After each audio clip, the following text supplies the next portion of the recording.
The Florida Podcast Network, the voice of Florida.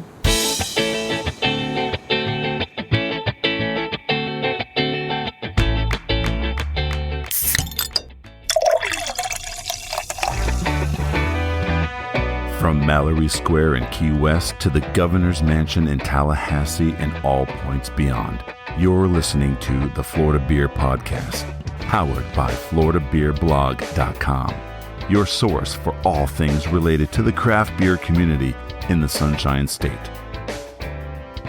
And now your host, Dave Butler. Hello, welcome to another episode of the Florida Beer Podcast, powered by FloridaBeerBlog.com. This is Dave, your host and author. Welcome to 2022. Hopefully your New Year's went well. Looks like we had some interesting things happen in the Florida beer community, especially the Cigar City and Canarchy sale to Monster Energy. I don't know what that's going to do to Jai Alai, whether we're going to see a caffeinated version of Cigar City's classic IPA. I don't know. One can dream. Before we get moving, don't forget to like us on your podcasting app of choice. Make sure to follow us on social media. We're at Florida Beer Blog on Instagram and Twitter, FL Beer Blog on Facebook. We are available at the Florida Beer Podcast, actually just floridabeerpodcast.com. FloridaBeerBlog.com is obviously the sister site, and Florida Podcast Network, because we are obviously a big part of the Florida Podcast Network. I'd recommend you search them out. They've got a lot of new shows that are coming. Some I'm very excited to listen to. So there we go. Now, if you remember, a couple of years ago, we had a rather colorful interview with Jeremy Jorger, the founder of JDubs in Sarasota, Florida. Interestingly enough, there have been some changes to the company. They have gone ahead and moved their location. So now they are brewing out of Brew Theory in Orlando, if I am correct. And unfortunately, that left their awesome Sarasota location kind of up for grabs. And the people that grabbed it, interestingly enough, are Sun King Brewing. You may know this name. They are actually based out of Indianapolis. They are a particular favorite of mine. They have a couple of really awesome beers, Sunlight Cream Ale being one of my favorites. And they also have a fantastic dry Irish stout that comes out on occasion. Slight Mayan sort of theme to everything. So I don't understand how that works in Indianapolis. But they have decided to take over the old JDubs spot in Sarasota. And they're going to be opening up their first non-Indiana tap room later this year. So on today's show, I'm going to get this straight from the horse's mouth. We're going to be chatting with Clay Robinson. He is the co-founder of Sun King Brewing, to understand a little bit more about the acquisition, about the move, maybe re-entering the Florida market, and so on.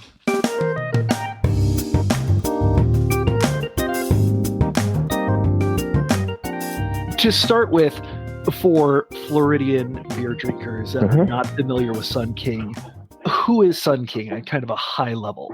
Sure.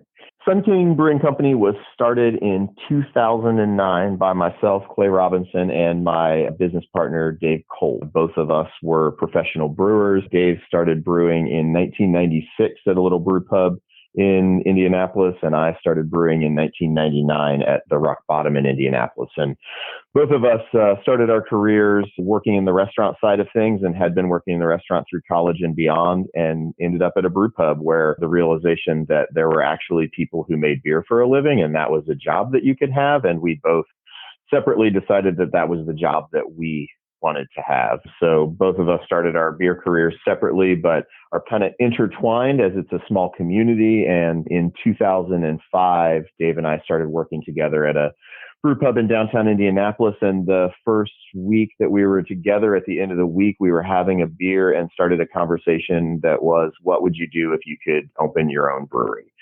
And that conversation lasted 2 years. It was a lot of what was the best job you had, worst job you had, how do you want to treat employees, how do we give back to the community? It was a lot of broader cultural types of things. And then 2007, 8, we started kind of planning and trying to really get something off the ground. And in summer of 2008, I left my last job as a professional brewer on a leap of faith. I cashed in my 401k.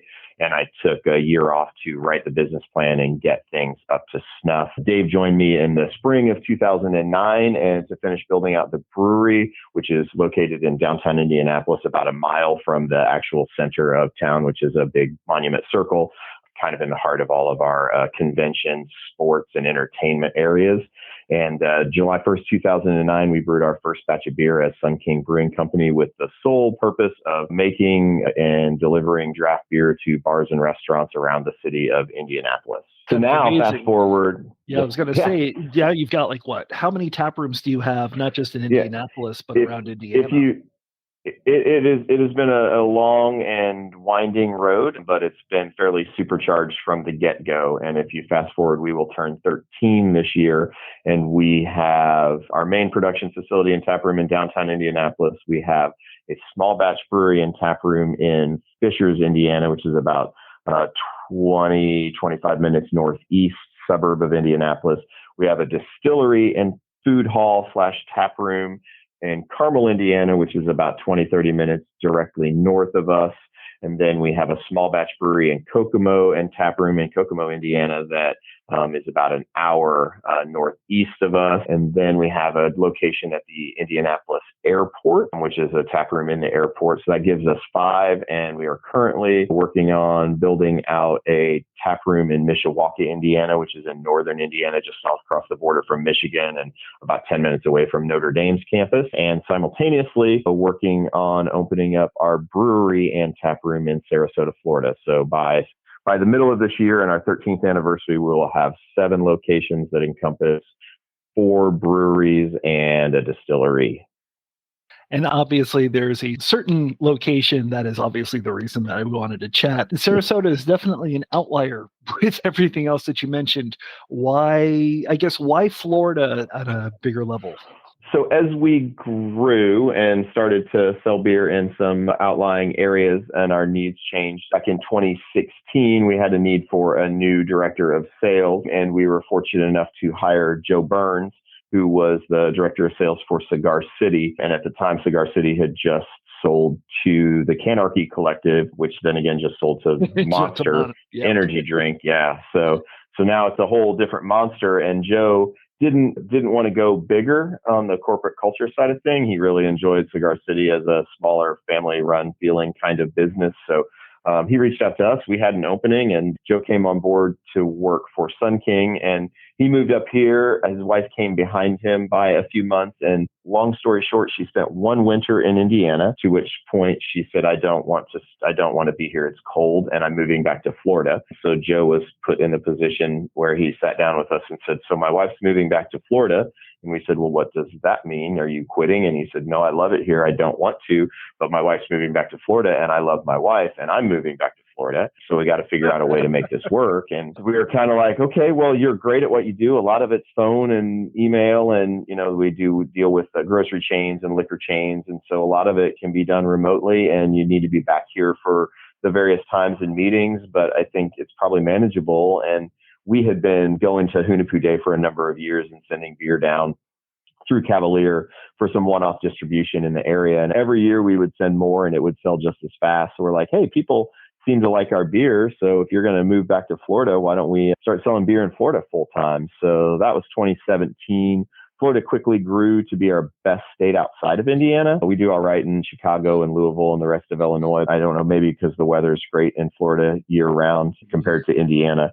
I know hurricanes and other parts of the seasons and it's hot and humid in times, but it's kind of perpetually summer down there. And Sun King is a name that resonates really well in Florida. So we started selling beer down there and people responded well to it. And we realized that there are a lot of transplants from the Midwest, specifically Indiana, in and around Florida, particularly in the Sarasota, Longboat, Siesta Key kind of area. There's a lot of folks that hit that that Gulf Coast section that are from here. Either their parents retired or they vacation there, or snowbirds. So there was some good correlation. And when the pandemic hit, it dried up our sales everywhere but Indiana. So we spent a good year plus where we were really just focused on survival and keeping up with the changes in demand for our beer, switching from on-premise to everything going out in cans. And that facilitated more work on the canning line. And our sales team didn't have anything to sell. So Joe came back up from Florida, and our sales team worked full-time on the canning line for the better part of a year. And as we started to work on getting over this and things started opening back up, Joe went back down to Florida. So we said, hey, while you're in Florida, this pandemic's been rough on our industry, and maybe there's an opportunity somewhere around for a brewery that has suffered some hard times that could be a great opportunity for us. And we could actually open a brewery in Florida, which would give us a home base and an opportunity to be part of the local beer community and flag to fly so that our sales reps can invite people to visit the brewery while they're out talking to customers or customers that are bars and restaurant customers. So it all kind of seemed to fit. And then Joe presented the JDubs thing, and that was closed and going into bankruptcy. So I spent the better part of the last 9 months of my life dealing with attorneys in bankruptcy courts and back and forth trying to figure out what worked to get this deal done. That's kind of awesome. And it seems, and having been there before, did you get everything? All the brewing equipment is there, seats, everything, or is it just a shell of a building at this point? No, we purchased all of the assets, which included all of the brewing equipment. It includes all of the taproom furnishings and everything along those lines. And then we took over the lease for the building. So we are now the tenant for the building. We own all of the stuff. The brands itself are being negotiated through the courts separately. And I believe Brew Theory in Tampa is currently or has continued to make JDubs beers even after they close. So I have an inkling of a feeling that they're probably going to end up negotiating for those brands and that the JDubs brand will live on, but the brewery in Sarasota with a whole lot of TLC will become a Sun King location.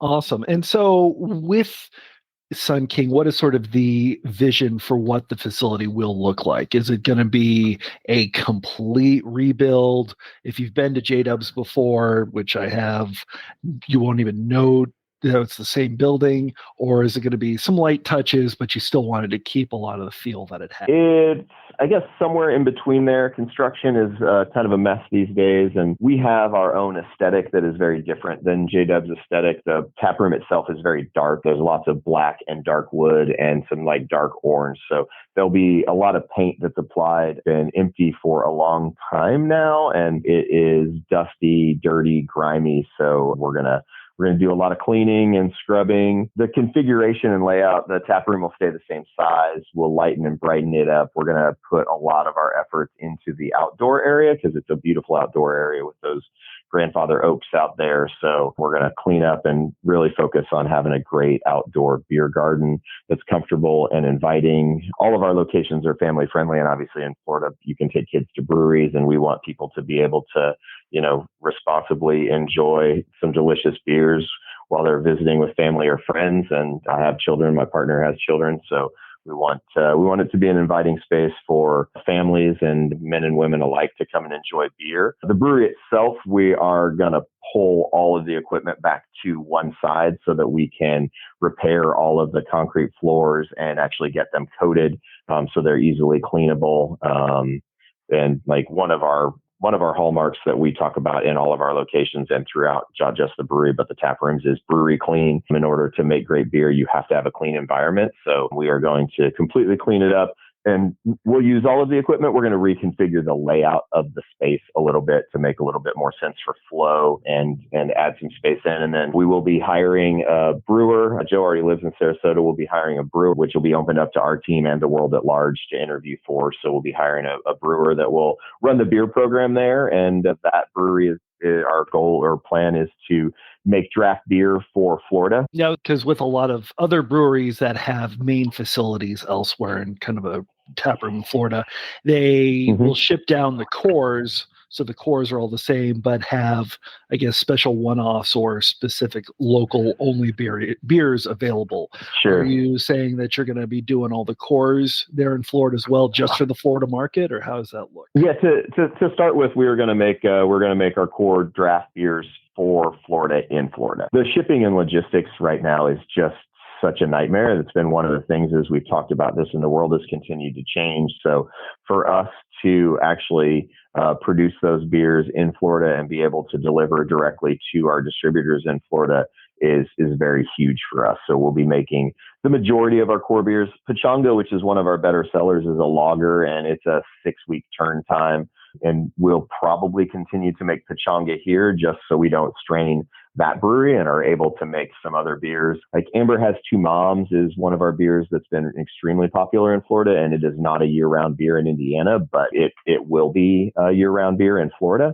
So, because that beer is very popular. We've had a lot of luck with pastry stouts, so we'll probably do a rotating pastry stout. Florida seems to really love the big, thick, sweet stouts. And then again, we'll have a brewer that is in there on staff. And so we'll make draft beer for Florida. We'll make some seasonal and specialty stuff that's just specific for the Florida market. We'll probably end up occasionally shipping little bits of some of the specialty stuff up to our tap rooms up here, because we share beers between our tap rooms. And then we'll send down some of our small batch stuff. We have a pretty extensive barrel aging program up here, and we have 2 separate 2,000 square foot temperature controlled rooms, one for spirit barrel aging and one for souring. So we do a lot of barrel aged and sour. That stuff's called our King's Reserve. So that stuff will get moved down there, but we have the ability through the TTB to transfer things to and from between our breweries. So we want to, have a wide variety. So there'll be some stuff that's made at the mothership here in Indianapolis. There'll be some stuff from our small batch. There'll be a lot of stuff from Florida. We're going to kind of realign the taps a little bit and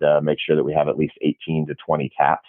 Awesome. And I guess, what does that mean for distribution within the state of Florida? Because I remember when the cans were first available, I was very excited, obviously, but I actually haven't been able to find too many Sun King cans around the state anymore. Does this mean that you're going to start ramping up distribution and we'll be able to start seeing like Sunlight back in stores again? Yes, absolutely. I mean, that is the hope. Part of the problem with that has been the pandemic and the logistics of things. So when we started in Florida, we were 100% cavalier. Coming out of the pandemic, they've been very cautious about how much they buy and what their commitments are. So as we've been working through this, we just made a transition to, Florida Distributing Company, and there's 2 Reyes distributors in Miami and I believe Daytona. So we changed distributors there. We moved to SR Parat in another market, and we're kind of right now that we have a brewery in Florida, we're working through realignment of our entire distribution strategy in Florida, so that once we get up and running, which our goal is to have Florida up and running in May. So once we get through permitting, and the construction is all light construction, just paint and clean and remodel stuff. A lot of it is the permitting that's going to take some time. But once we get fully permitted and are running, as we roll in and we become a brewery in Florida, we're realigning our distribution platform so that we have the best distribution, or the most consistent distribution we can. Having a brewery there and the support, I think, will help that a lot. And then because we have a couple $1 million invested in our canning line up here, all of the beers that will go to distribute in cans themselves will actually be canned in Indianapolis and shipped down, because if we buy a small canning line and do that down there, we don't have a whole lot of room, and we have one of the best output, lowest oxygen pickup systems that you can buy up here, and we're really proud of our canning prowess. So we have the ability to produce the best products for packaged out of this facility. Awesome. So basically, everything that will be on tap in the Sarasota draft room will be brewed on site for the most part, but the cans are going to be the cans that you'll be able to available for to-go sales, and that will be out in the market, would be actually produced in Indiana. Gotcha. Awesome.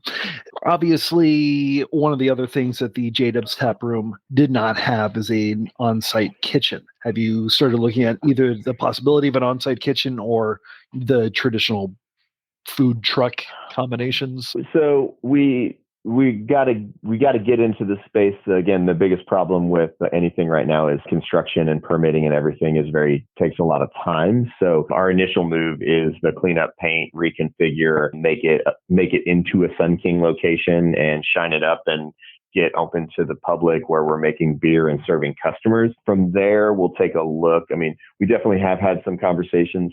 We don't operate our own restaurant, so we have food available in all of our locations, but each of our locations has either from 1 to 3 different food kiosks that are basically like food trucks off of their wheels inside so that is a possibility down the road. To start with, we'll navigate the Sarasota food truck scene and take a look at what that is, how that works, and how that can best support what we're doing to start with. And then, we never say never about anything, because half the time you say never and then you find yourself doing it. So we've gone through enough of that in our lives that we're really trying to assess how it works. And, I think for us, if you visit the main brewery or even any of our other locations, we're pretty into constant innovation. So one of the statements we use a lot is when you're green, you grow, and when you're ripe, you rot. So if you think about fruits and vegetables, they're great on the vine, but when they get ripe, then they fall off and they go rotten. So for us, we really strive to be continually improving our operations. Our tap room in Indianapolis started with an 8x12 walk-in cooler with 8 taps, and then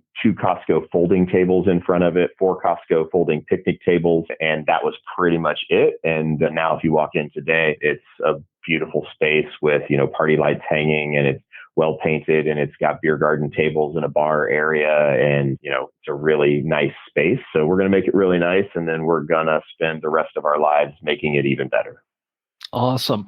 Now, how has both Sarasota, the city, and Sarasota, the county been? Because you kind of have a leg up in that the space that you're going into has already been a brewery for several years. Yep. Does that make that aspect of things a little bit quicker and cleaner, or is there still a good amount of starting from scratch? There'll be some starting from scratch. There's some permits that if JDubs had kept current, we could have transferred over. So we've got to reapply for some new permits. We have an alcohol attorney in Florida that's based out of Tallahassee, but obviously state alcohol laws are very different. So we have an Indiana alcohol attorney, and now we have a Florida alcohol attorney. And so Maggie is helping us work through all of that. But the zoning is already correct. It's already been permitted for all of the uses that we want, which makes things a lot easier. And even from the TTB standpoint, the biggest thing that was appealing for this, because we were dead set on opening a brewery in Florida, and we really wanted it to be in the Sarasota area. And had we not gotten this location, we looked at a number of other locations. But when you get to the other location, then you have real construction. You're cutting trench drain. Maybe you're increasing water or power or other things. So, the tens, if not hundreds of thousands of dollars start to add up really quickly in the amount of time it takes in today's world. So for us, we do get a leg up by going into a facility that was previously a brewery, and all we have to do is clean and organize and make it our own. So like I said, permitting should be easier, and our goal is to be open in May. Awesome. And then obviously you've got the community. Sarasota's far enough away from Tampa to where it's not quite the beer nerd paradise there. Plus, it sounds like you've got some Midwest transplants that know about them, but there's obviously a lot of people that are in Sarasota, Bradenton that aren't totally familiar. How has the process been about reaching out to them, and what is sort of the early word on the street?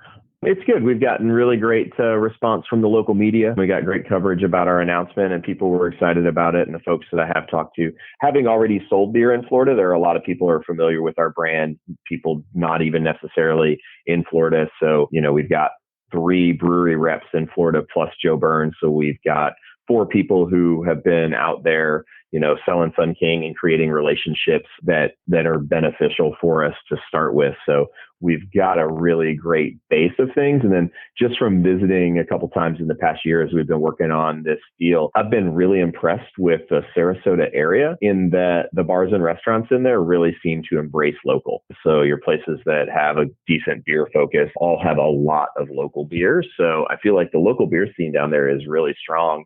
And at the end of the day, we make great beer. We're coming in to open a brewery in Florida and be part of the Florida beer scene.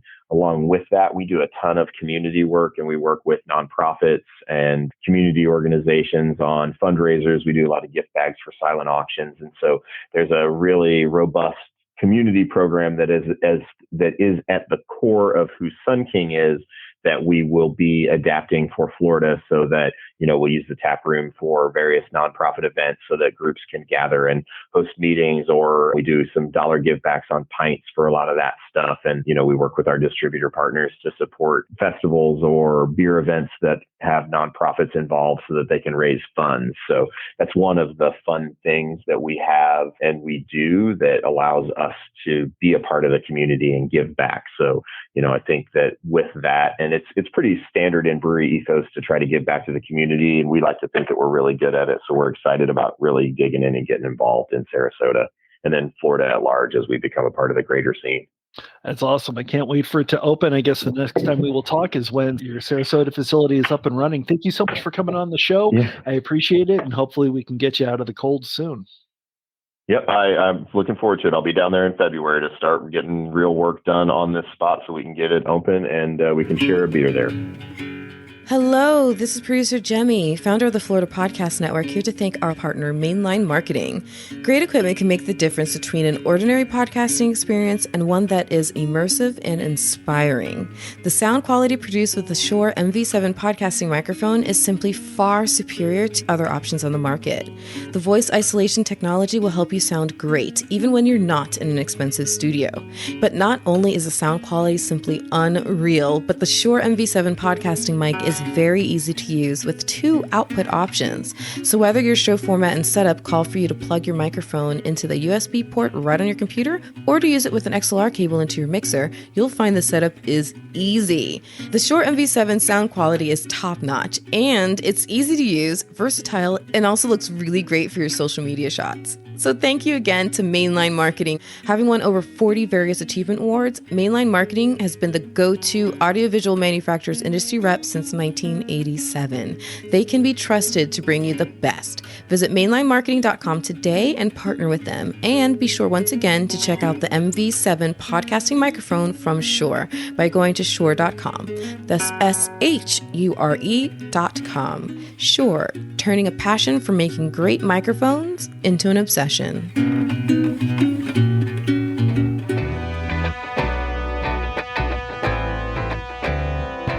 Like I said, Sunlight is a particular favorite of mine. I know Florida's got some great cream ales, but that's just going to be another one. So I'm really looking forward to having some of that again. Thank you so much for listening. We've got a bunch of awesome episodes that are planned for the rest of 2022 and beyond. So keep listening to us. Do not hesitate to like us and subscribe and leave a review, especially the reviews. It helps us get all the more people listening and bring you awesome content about the great beers here in the Sunshine State. Till next week, this is Dave. Thank you so much for listening, and drink Florida Craft.